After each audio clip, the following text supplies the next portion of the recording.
GTA 6. Excited? You're the gamer. You're the only one I can talk about this with. Are we streaming GTA 6 the day it comes out?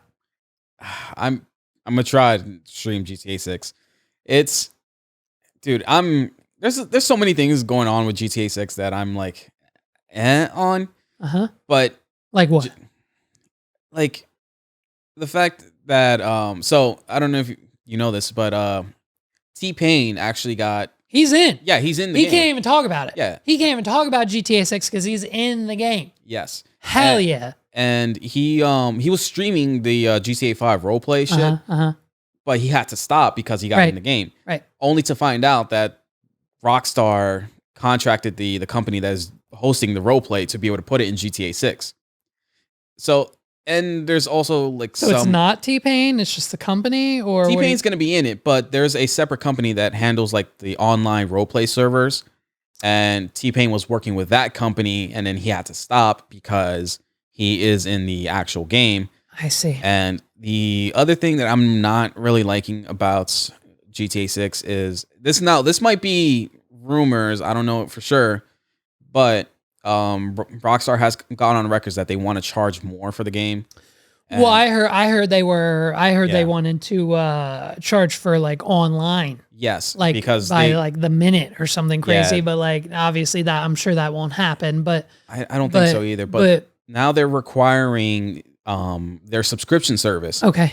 Which is like probably gonna be like $20 a month. Which is sub from Xbox Live, PlayStation Online, right? And then on top of that, they want you to pay for the full price of the game, which is now $70. Games are not $60 anymore. No. Well, $70. I'm surprised it's not $100. Yeah, that's what they want to charge. Was it GTA 5, bro? I loaded it up on a PS3. Yeah, and we're on a PS5. So like for them to like, oh, here's this game that came out 10 years ago for the same price as it was then. Can only imagine how much money they've lost.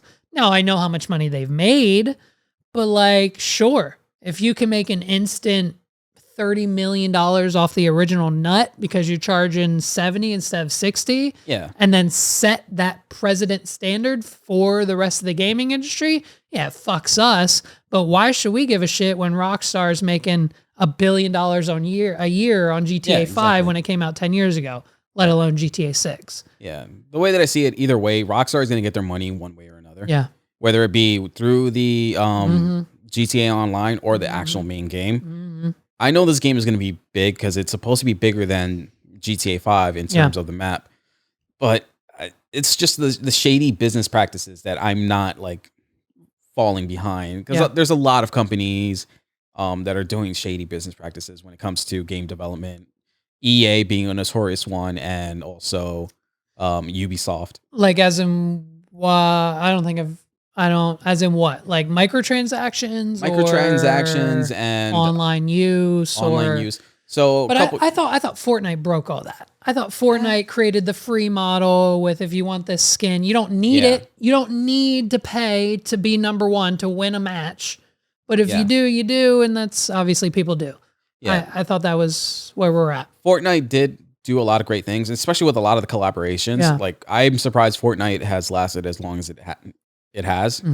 But like, for example, EA a couple years ago when Star Wars Battlefront 2 came out, they were having microtransaction, loot boxes, and things of that nature. But the chances of getting anything super rare were minuscule, like I think less than 1%. Yeah. And there was a lot of kind of, I believe, legal issues at the time too. Yeah. Behind that. Yeah. Because it's essentially gambling. Right. You're paying so much money. CSGO Lotto was the biggest. Exactly. Right. So, and they got popped for scamming, like just it wasn't. EA did too, and they had to change the whole entire game because I think it was to unlock Darth Vader, it required you to play over 100+ hours just to be able to grind it out without paying for it. Right. So shit like that's crazy, and that's why I like Baldur's Gate 3. Okay. Yeah, that and game. What do you do? I don't know anything about games except for Mario 64. What do you do? What is that game? Baldur's Gate 3. Is that another like? It's another RPG. Shoot 'em up no? Yeah, no. It's an RPG game, and it's basically Dungeons and Dragons that you can play by yourself. I'm sorry. You're absolutely right. No, when Baldur's Gate 3 came out, Yes. a few of my PokeTubers played it together, and yes, it's a it's Dungeons and Dragons in video game form, not the board game. Yep. Right. Yes, that's right. Yes, I do know that. I'm so sorry. I did know that. Okay. Right. Yes. Because as soon as it did and everyone hopped on live, I think I texted a few people. I was like, should I be playing Baldur's Gate with you guys? Because it seems fun. But okay. Interesting. Right. And so and like I've only ever played like a Dungeons and Dragons match, like for one time, one night. It was with a work thing. The one girl was into it and she was like, let's play it. Maybe we'll play it once a month or something because it'll last for like 18 years, this one game or whatever. Yeah. And you can just, in the simplest of terms, Dungeons and Dragons, you pretty much do whatever you want and it doesn't end, and you can just, based on what you decide to do, you roll the dice, and like if you roll this happens, if you roll this, it's a bunch of if-else statements, right? Yeah, that's basically what it comes down to, is a bunch of if-else statements. Games can last for a very long time depending who's going to be the dungeon master. For example, my game that I run with a group of military vets, we've been playing for about maybe 4 or 5 years now. Okay, but then what is then for your game, not talking about anyone else's, what is the end? Is there an end or no? There will be an end. There will be. Yes. So the answer to my question is no. There is not an end right now. Right now, no. Because you don't know what it takes to win. So how will you when, and there's no telling when you'll figure that out. It really just comes down to like people scheduling, because the reason why games take so long is trying to get people in the same room. Okay. And sometimes, life happens, people can't make it, so things get pushed back. So the more games that you play, the faster things go. Sure. And it's really just till you defeat the final boss. Right. Okay, but see, now you've here's the issue. You've just now given me two options. Either, because you said before you don't know when it'll end. Yeah. And now you've just said it'll end when you beat the final boss. Yeah, the final boss is like the end goal of like the game. In every match of Dungeons and Dragons, whether it be going for 3 days, 3 years, or 6 months, or however long yours has been going, the end goal is to beat the boss. Yeah. Okay. It really, again, it depends who's the person telling the story and how they want the story to go. So if you just want something quick, a game can just go one session. So if I'm the dungeon master. Yeah. Okay. And how long have you been playing? About 6 years now. Fuck you. Okay. Insane. Yeah. 6 years. So I'm the dungeon master. We're getting together next week. We're all here. We're playing. It's been 6 years. I'm kind of done because it's been 6 years. You roll a 3, and then it's up to me to say, oh, shit, you just rolled a 3. That means you're fighting the final boss.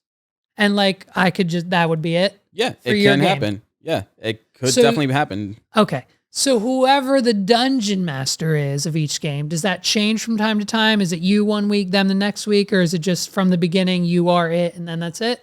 From the beginning, you are the dungeon master until that story is finished. Okay. And then if somebody else wants to pick up, then they can be the dungeon master. But the first dungeon master story doesn't end with beating the final boss?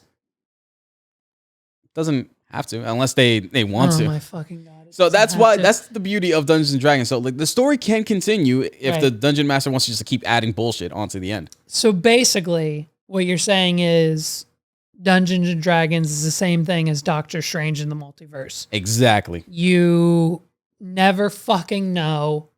Like, you could wake up tomorrow and an atomic bomb could hit your house. Basically. So the chances of that happening and the chances of whatever the fuck is going to happen during your 6-year run of Dungeons and Dragons, the same game, are the same. Exactly. Is what you're saying. Yeah. That's, I think, the new definition of insanity. I mean, yeah. And the craziest thing is sometimes... Why would you want to go, like, just try to help me understand. Why would I be excited of next week going down. Okay, oh, here we go. We're playing this board game again. It's been 6.5 years. How do I get excited after 6.5 years of every fucking week playing the same game with the same characters and the same people and whatever? How do you get excited for it? Yeah. Not knowing if it's going to be the end or what? I'm just trying to understand. It's more just about the people that you play with. Right. So, okay. So if you enjoy being around these people, group of people for the same amount of time every, like, let's say week or so, right.